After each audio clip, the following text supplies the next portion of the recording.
Hello, friends. Welcome to Parenting with Winnie. Here we are again. Thank you for opening this video. Today, we are going to be talking about helicopter parenting, and I want to say thank you so much to my subscribers that keep coming back and to my new ones. So, I grew up in an area where we had free play, and people of my generation will say that yes, our parents or they were not so involved into what we did. We would climb, fall, everything.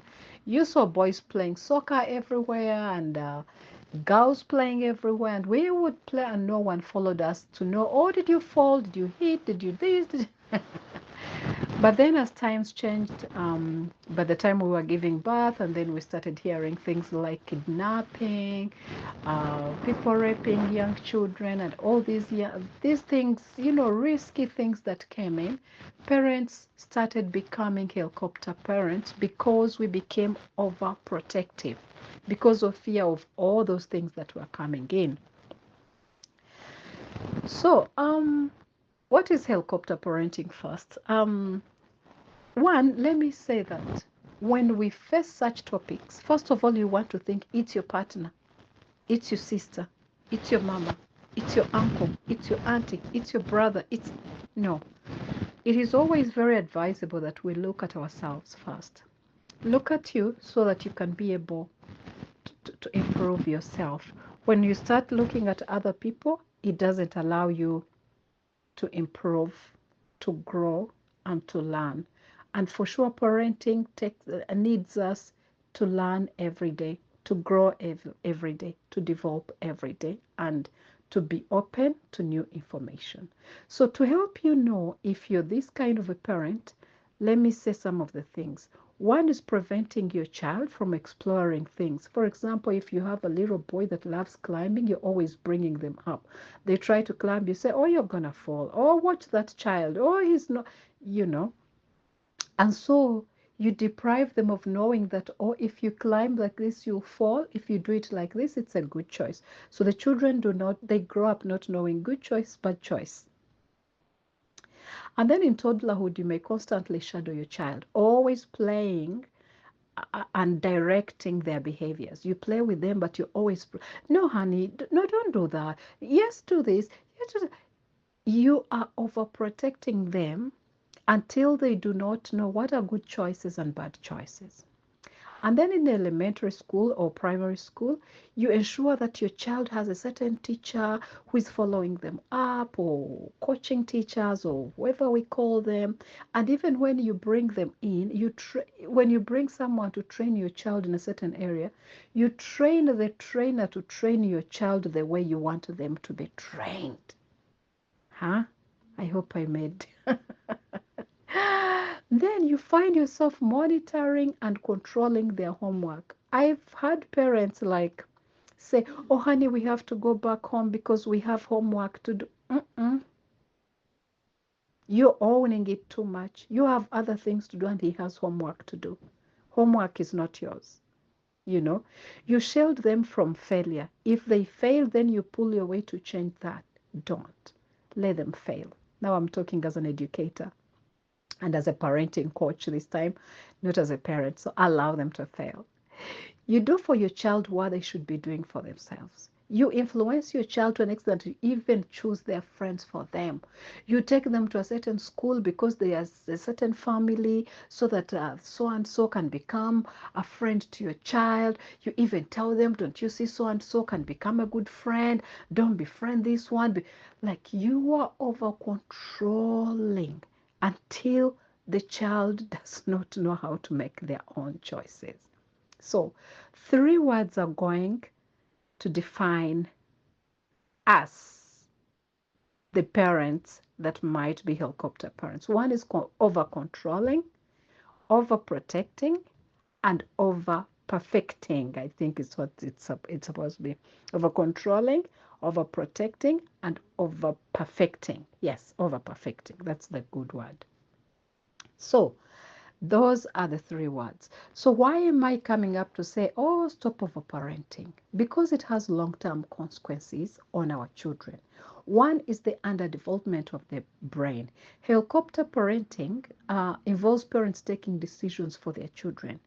What that means is that you're reducing their needs to problem solve and make their own decisions because you're always there to do it for them. So the brain is supposed to be exercised.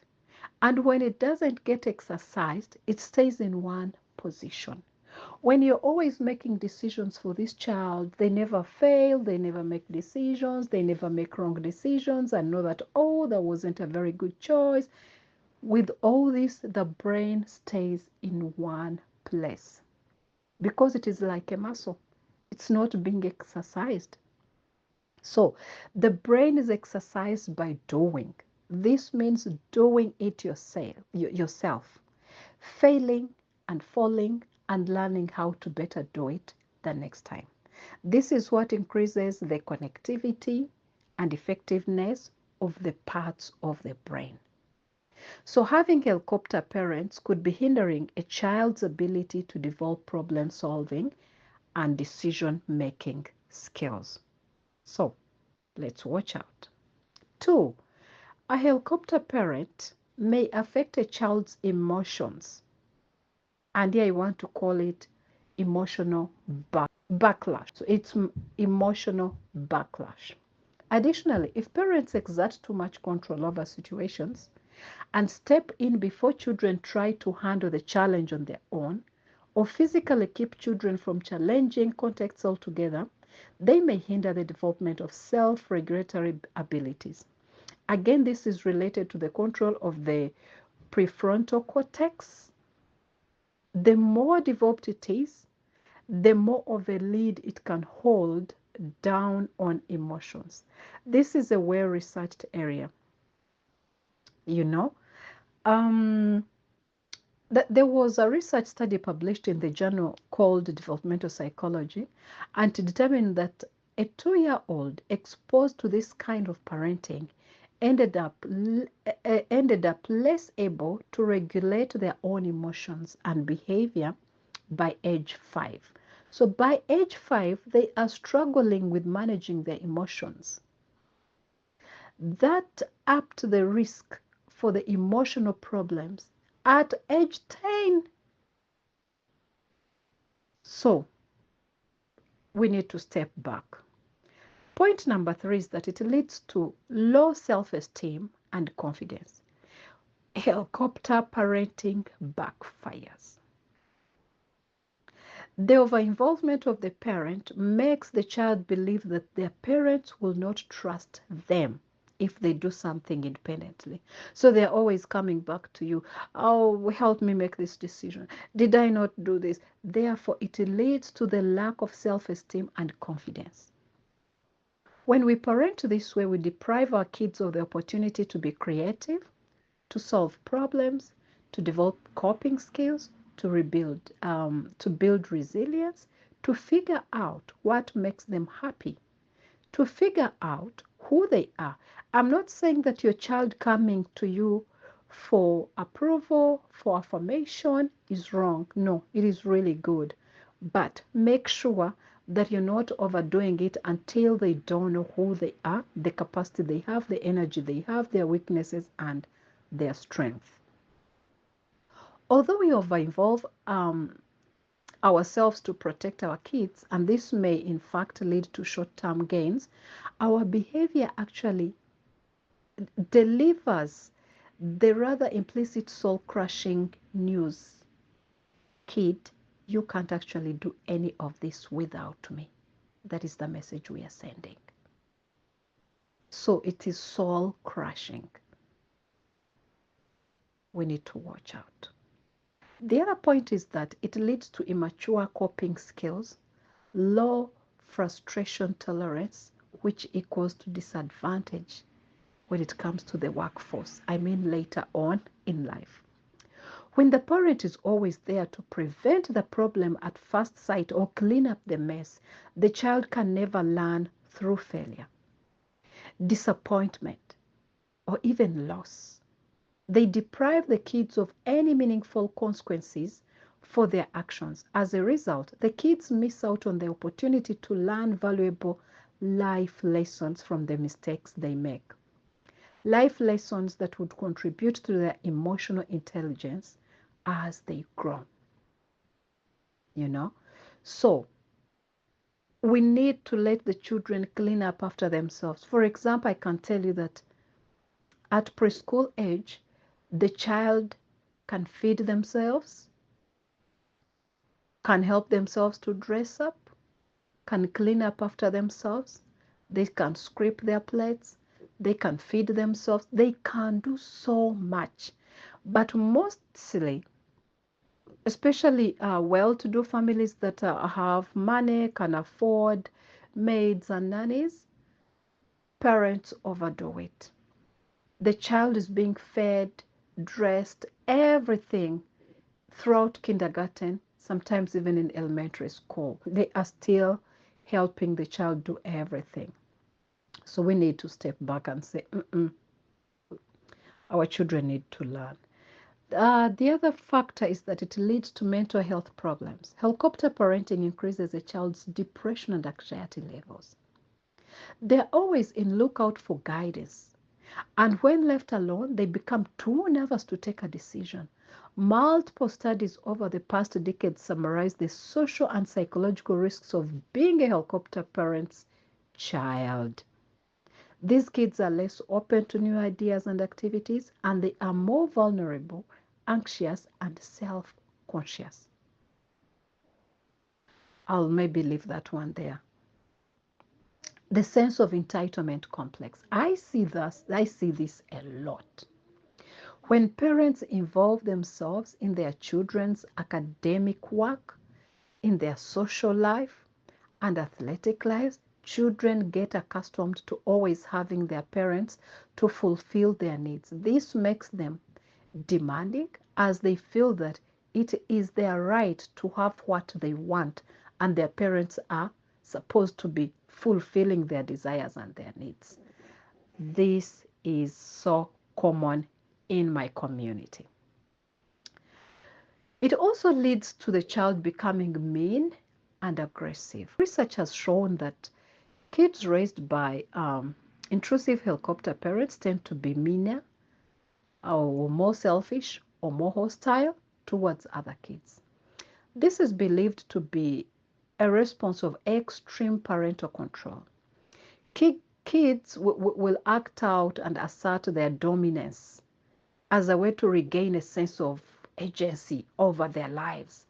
As such, they tend to become irritated easily and less patient when faced with having to relate well with peers, because they feel like it's about me, handle me first, help me first, it's me first. They don't have feelings for other people that are in their lives. So, this kind of parenting came out of fear for our children. It also comes out of comfortable financial situations. I think I already mentioned something about it. Then we also come to this as a result of social media pressures, the things we are seeing out there on Facebook, on all these channels. So social media has upped the ante, and parents are desperate to make their kids look as successful as possible in the eyes of online viewers. I want to say that parenting is a race to gain the greatest number of awards and experiences on behalf of their child in the shortest amount of time. I mean to say that this is what we are saying. In addition, due to the competitive nature of social media, parents fear their children will fail and can't meet these requirements. And this leads them to take charge of their kids' problems. For the same reason, they fill their kids' agendas from early age with dozens of extracurricular activities, which they indicate are aimed to help them prepare for adult life. After school program. After this, they're in this, they're in this, they're in this. You actually miss out on very, very good things or activities like children being outside and playing with each other, making new friends, because they're always occupied, just because we are looking for things to share, on status, on what. All these things are kind of killing the child, because even the children are being parented in a way that it is to please us. So parenting is a race. Let us not take it as a race. Take it slow and let the children learn through their mistakes. Also, an only child may be a victim of such parenting.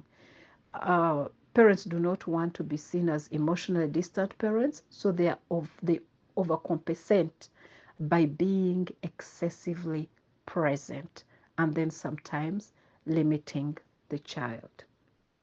So, in brief, that is what I can talk about. And maybe in a nutshell, I want to say that how do you prevent this? One, let your child fail. Let them do their own homework. Don't do their homework. Remember, their brains grow by letting them do it. Ask yourself, whose problem is this? If it's their problem, let them fix it. It is one way of helping them. Stop saying, we have our homework to do. No, you have homework to do. Stop arguing with adults in your kids' life. Let them do the problem solving, but you can guide them. You know how we come in very fast? Stop doing their homework once again. Stop it, their projects, their schoolwork. Stop solving your kids' problems. Just use them as opportunities to teach, to parent, but don't do it. So, in brief, we need to stop overscheduling our kids and let them play outdoors. I've always told you the importance of play. Let them play. Let them play. Let them get dirty. It's okay. You may supervise, but don't over involve. We need to trust our kids and recognize that they are smart. They are resourceful young people. They are better able to care for themselves than we might imagine. But we can only know this if we let them do. When our kids can spend time just playing and hanging out with one another, they will learn essential life skills that they are going to use in future, including leadership, cooperation, problem solving, flexibility, and compassion. All these things are learned in play. So I read something. There was a motto that I saw that says that our job as parents is to put ourselves out of the job. So it's their job. Let them do it. Let them handle it. Thank you so much for following. Let me know what you think about this, and let's go and parent the right way. Let's not be the helicopter parents. Thank you so much. God bless you. We love you from Parenting with Winnie. Bye.